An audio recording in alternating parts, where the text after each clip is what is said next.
আর আমাদের আবাসিক ভবনে যা আছে 4টা ভবনে অলরেডি অনেকগুলো ফাটল দেখা দিয়েছে। এর মধ্যে 2টা ভবনের অবস্থা খুবই আশঙ্কাজনক, অনেক বেশি ফাটল দিয়েছে। এবং ইতিমধ্যে এর মধ্যে আমাদের নরসিংদী জেলার ড্যাবের সেক্রেটারি জনাব নুরুল্লাহ মাসুদ ইতিমধ্যে আমাদের এখানে ভিজিট করে গেছেন এবং সার্বিক পরিস্থিতি সবকিছু দেখে গেছে। যেমন গাছ ভেঙে যেমন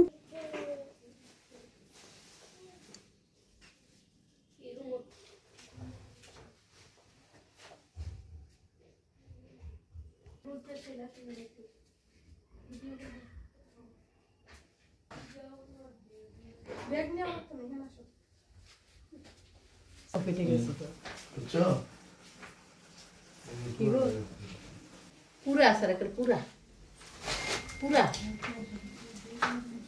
এখন আমি তো প্রথমে বুঝতে পারি না এত মানে এই যে এরকম আর কি তোমার জন্য টিভি তুমি ছবি তুলে পাঠায় আমারে আবেদন পাঠায় বেশি আসাম হচ্ছে।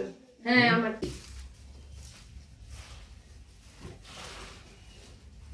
আসুস স্যার জেলা হাসপাতাল নরসিংদী জেলার কিন্তু সেক্রেটারি ড্যাবের স্যার আসতে পারেন মধ্যে আসতে হবে না তবে সাকে কিভাবে চিনবো স্যার আসবে বেগুনের কোনো নাই না মনে হয় আমার রেস্টুরেন্ট পাই না মানে এই বেশি ওর বেশি আর